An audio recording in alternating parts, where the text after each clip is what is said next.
우리가 마태복음을 보고 있어요. 예수님 탄생하는 것을 구약을 인용을 통해서 율법을 통해서 오신 그 약속의 언약에 성취하신 분이 예수님이시다. 그분이 우리가 기다리는 메시아다라고 이야기를 해요. 그 다음에 세례 요한도 그렇게 증언해 주었다라고 마태복음을 이야기하고요. 그 다음에 이제 산상수훈에 대한 이야기를 해요. 그 산에 올라가서 마치 예수님과 같은 그런 모세와 같은 이미지를 연상하게 되죠.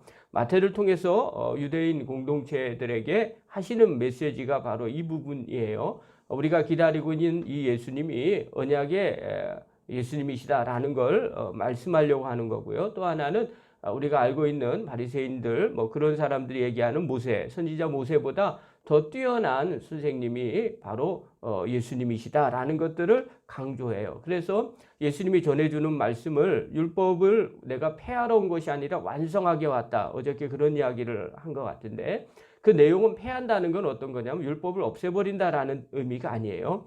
그러니까 이 율법을 어떻게 해석하느냐, 폐한다는 것은 이전에 율법의 생각들을 갖고 있었던 걸 다 없애버리고 새로운 것들을 만든다 이런 의미가 아니라 해석을 제대로 해준다 이런 의미예요. 율법을 완성해 주었다라는 것은 이전까지 알고 있었던 하나님께서 진짜 주셨던 이 율법의 진짜 의미가 뭔지 아느냐, 내가 이것을 알려주려고 한다 이 얘기를 하는 거예요. 그래서 율법을 전하는 유대인들에게 있어서는 모세가 가장 큰 선지자라고 생각을 했거든요. 그런데 그분의 해석보다 더 하나님의 뜻에 가까운 해석을 하시는 분이 바로 예수님이시다. 그분이 왜 그렇게 할 수 있었느냐? 그분이 하나님의 아들이기 때문에 가능한 거고 우리가 기다렸던 메시아였기 때문에 가능하다. 이렇게 전개를 해요. 그리고 이제 나중에 이제 시간이 지나면 이제 하나님의 말씀을 받아들이는 사람과 그렇지 않은 사람들이 있죠.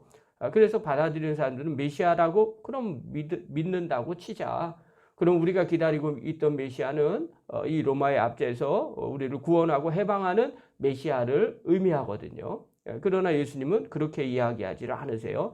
내가 나의 나라는 뭐 이러면서 십자가 지고 또 섬기는 그런 나라로 인식을 하죠. 결국 예수님의 제자들도 또 아니면 바리새인과 그 밖에 다른 사람들도 예수님이 예루살렘 성에 가셔서 나중에 십자가에 못 박는 일을 하죠. 왜냐하면 자기네들이 기다렸던 그 메시아가 아니라는 것들을 느끼게 되기 때문에 그래요. 그러면서 이렇게 마태복음이 전개가 됩니다. 그건 그때 가서 다시 말씀을 드릴게요. 자, 오늘은 크게 세 부분, 너희들이 알고 있는 율법에 대한 내용들을 내가 다시 설명을 좀 해주겠다라고 이야기를 해요. 27절부터 30절은 간음에 대한 세법을 얘기해 주겠다. 내가 새롭게 해석하겠다라는 의미죠. 31절부터 32절에는 이혼에 관한 세법을 얘기하고요. 33절부터 37절은 맹세에 관한 법을 설명해 줍니다. 자, 이 내용들의 핵심은 뭐냐면 진짜 하나님의 뜻이 뭐냐. 그러니까 너희들이 알고 있는 그것이 다가 아니다. 진짜 하나님의 뜻이 있다. 하나님 나라, 새로운 하나님의 나라 백성이 된다면 이걸 정확하게 좀 알았으면 좋겠다라고 하면서 이 말씀에 하나님의 뜻을 정확한 하나님의 뜻이 무엇인지를 새롭게 완성시켜 주시는 거죠. 자, 그 내용이 뭐냐? 죄에 대해서 좀 민감했으면 좋겠다는 거예요. 자, 첫 번째 간음에 대한 내용이 나옵니다. 27절, 28절 우리 한번 읽겠습니다. 시작. 또 간음하지 말라 하였다는 것을 너희가 들었으나 나는 너희에게 이르노니 음욕을 품고 여자를 보는 자마다 마음에 이미 간음하였느니라. 여러분, 당시에 간음함이라는 건 어떠냐면 실제로 간음하지 않았으면 사람들이 어떻게 생각하냐면 나는 이런 계명 지켰어요. 이게 부자 청년의 얘기와 똑같은 겁니다. 그러니까 우리가 뭘 하지 말라 할 때 안 해요. 그러면 계명을 다 지켰다고 생각을 하는 거죠. 근데 예수님은 이 부분에 대해서 그렇게 얘기해요. 거기서 머무르지 말아라. 마음속으로 죄를 지었느냐? 그럼 그것도 죄를 지은 걸로 너희들은 여겨라. 이렇게까지 이야기를 하는 거죠. 왜 그러냐? 이때 유대인들에게 있어서 간음의 결과는 어떤 일이 벌어지냐면요. 간음한 당사자들, 남자, 여자들 모두 죽음으로 그 대가를 맞이하게 됩니다. 아주 무서운 형벌이거든요. 그래서 탈무드에 보면요. 유대인들에게 있어서 아주 무서운 형벌이 있어요. 살인, 우상숭배. 그리고 세 번째가 간음이에요. 살인하는 것, 우상숭배하는 것, 그리고 간음하는 것. 이것이 세 가지의 중대 범죄로 취급을 했어요. 그래서 유대인들의 생각은 어떤 생각을 갖고 있었냐면요. 이 세 가지 죄를 저지르기보다는 차라리 죽음을 택하는 게 훨씬 더 낫다. 이렇게까지 생각을 할 정도였습니다. 자, 그렇다면 이 간음하는 거, 살인하는 거야 사람 죽였으니까 당연할 것이고요. 우상 숭배하면 당연히 하나님 섬기는 백성들인데 우상 숭배하니까 이거보다 더 치욕이 없겠죠. 그런데 이 간음하는 것을 왜 이렇게 중요하게 여겼느냐? 당시에는요, 가족 공동체예요. 그런데 간음이라는 것은 가족 공동체를 파괴하는 겁니다. 그러니까 당시에 그때 당시에 시대로 돌아가면 뭐 우리나라 뭐 조선 시대만 해도 그럴 것 같아요. 동네에는 대부분 시족 사회입니다. 그리고 아는 사람들이 주로 같이 뭐 2대, 3대, 4대, 뭐 심지어는 평생을 그곳에서 살고 있습니다. 그런데 그 안에서 간음하는 일들이 벌어지면 어떻게 될까요? 그 집은 제대로 살 수 있을까요? 살 수가 없게 되는 거죠. 결국은 가정 공동체가 그 동네가 부서지는 일들이 벌어지는 거죠. 그러니까 가정이 부서지면 그 동네도 부서지고요. 그 공동체가 부서지는 거죠. 그러면 신앙 공동체도 자연스럽게 부서지기 때문에 그래요. 그래서 살인, 그리고 우상 숭배, 그리고 간음을 이들은 아주 중요하게 여겼어요. 그런데 예수님은요, 이렇게 실제로 간음하지 않고 음욕을 품은 자마다 전부 다 간음한 것이라고 이야기를 해요. 더 도덕적인 걸 얘기하는 거죠. 더 구체적인 것을 이야기해요. 너가 하나님 나라 백성이 된다면 그 정도 갖고는 안 된다. 더 그렇게 죄에 대해서 민감했으면 좋겠다는 거예요.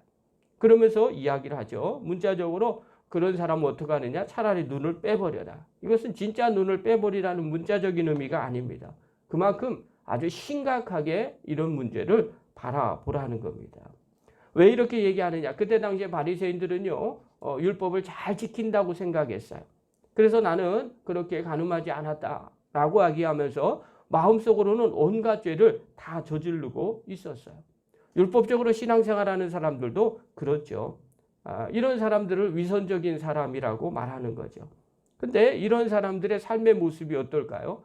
정말 마음 가운데 하나님을 진실하게 말씀대로 숨기지 아니하고 겉으로만 그렇게 보인다면, 또 속마음은 전혀 그렇지 않는다면 어떻게 그런 사람들이 하나님을 닮아가는 사람이 되고 어떻게 자비로운 사람이 되고 또 어떻게 하나님의 사랑이 나타날 수 있겠습니까? 그래서 마태복음에 보면 바리새인과 서기관들의 모습을 보면 되게 표독스럽게 보입니다. 종교적인 신앙생활을 했기 때문에 그렇죠. 마음 가운데 진짜 하나님의 사랑이 없고 이웃에 대한 사랑이 없었기 때문에 그렇습니다. 이것은 오늘 우리에게도 마찬가지죠. 우리가 신앙생활하면서 종교적으로 신앙생활하는 분들이 많이 계세요. 교회를 오래 다녔어요.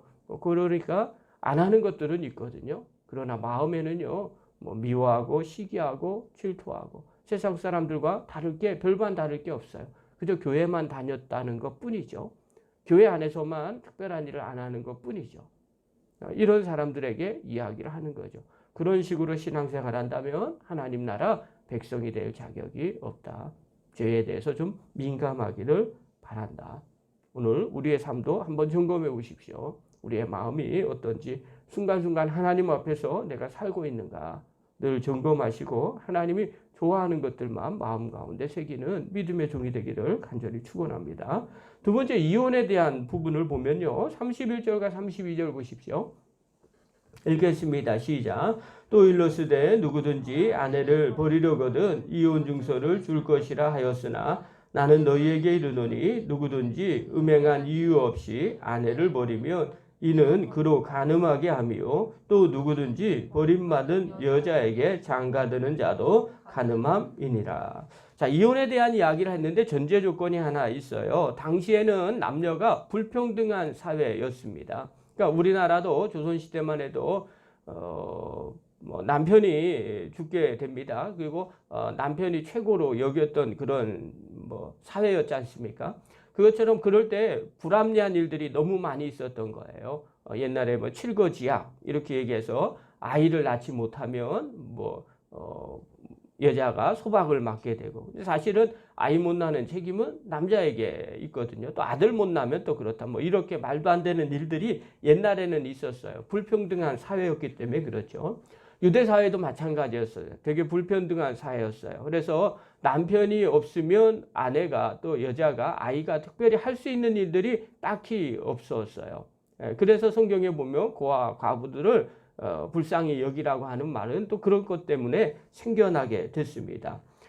그래서 남편들이 마음만 먹으면 어떤 일이 벌어졌냐면요. 얼마든지 이혼을 할 수 있는 그런 사회가 이 유다 사회였습니다. 심지어는 어느 정도까지냐면요.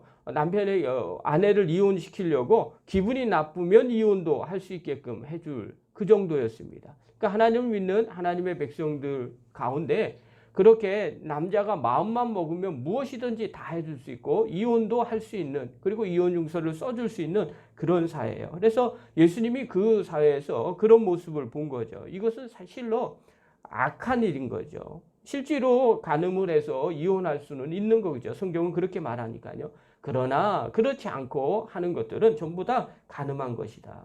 하나님의 율법을 통해서 이루시고자 하는 결혼에 대한 뜻을 다시금 확인시켜 주는 겁니다. 사람의 악한 마음을 가지고 마음대로 이혼하지 말고 네가 결혼했다면 결혼에 대한 책임을 져라. 또 약자인 여자들에 대해서도 자기가 책임을 지는 자세를 이야기하는 거예요. 그래서 하나님 나라 백성이 된다면 그렇게 약자를 돌보고 또 책임 있는 자세로 있어야 할 것을 강조하신 거죠. 그 다음에 세 번째 맹세에 대한 내용을 보면요. 뭐라고 얘기하느냐. 33절부터 36절까지 한번 봅시다. 읽겠습니다. 시작. 또 옛사람에게 말한 바 헛맹세를 하지 말고 내 맹세한 것을 주께 지키라 하였다는 것을 너희가 들었으나 나는 너희에게 이르노니 도무지 맹세하지 말지니 하늘로도 하지 말라. 이는 하나님의 보좌이며 땅으로도 하지 말라. 이는 하나님의 말등상이며 예루살렘으로도 하지 말라. 이는 큰 임금의 승음이요 내 머리로도 하지 말라. 이는 내가 한 터럭도 희고 검게 할 수 없습니다. 자, 유대인들은요 이때 당시에 맹세를 하는데 전제 조건이 있었어요. 증인이 되는 사람이 하나님 앞에서 하는 것으로 인식을 했어요. 그러니까 맹세를 하면 이 사람들은 하나님을 믿는 백성들이었기 때문에 맹세한다면 당연히 하나님 앞에서 맹세하는 걸로 인식했는데 하나님의 이름은 입 밖에 낼 수가 없었어요.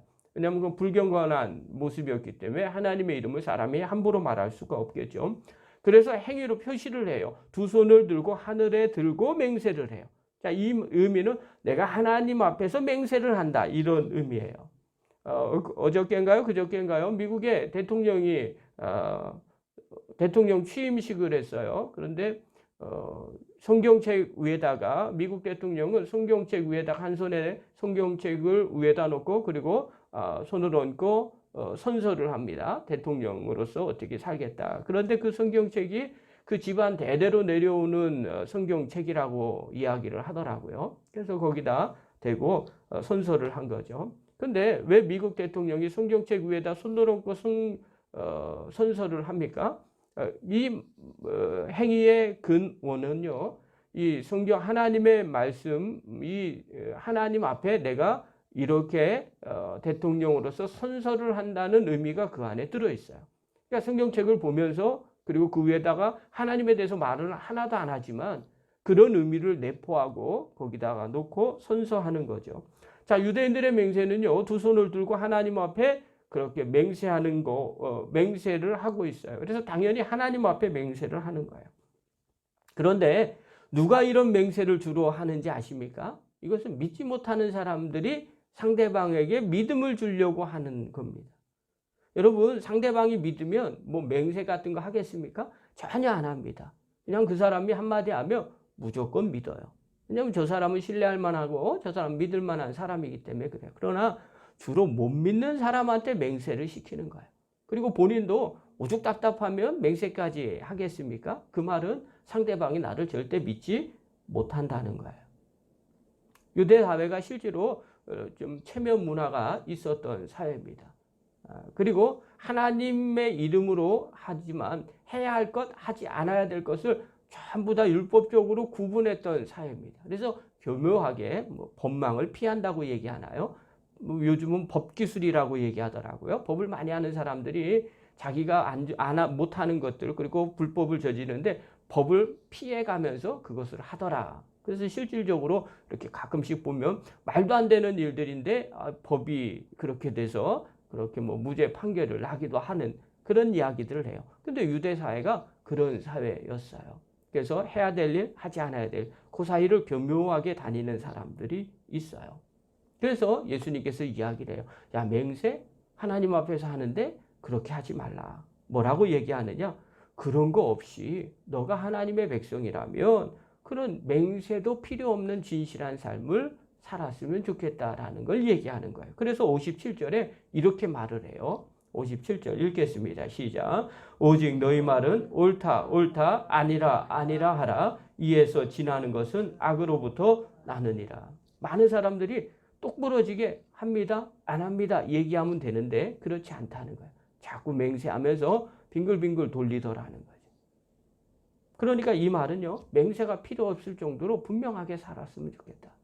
하나님 나라 백성이라면 분명하게 옳으면 옳은 거고 아니면 아닌 걸로 생각해라. 그러면 두리뭉실하게 하면서 이것도 아니고 저것도 아니면서 슬슬 맹세하면서 피해갈 생각하지 말라는 거예요. 여러분, 이런 내용들은 그때 당시에 유대 사회에는 아주 신선하게 다가왔어요.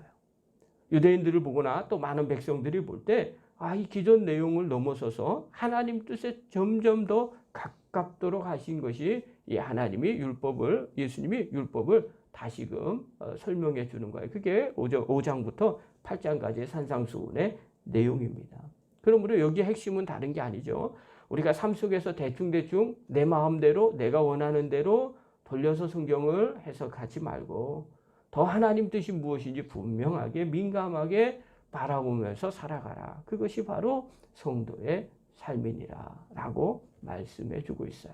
오늘 이 새벽에 나온 귀한 성도 여러분, 또 저와 여러분 말씀을 늘 보면서 하나님 뜻이 무엇일까, 또 하나님 앞에서 내 마음이 진실함에 또 주님의 성품을 닮아가는 믿음의 거룩한 종들 되기를 간절히 축원합니다. 기도하겠습니다.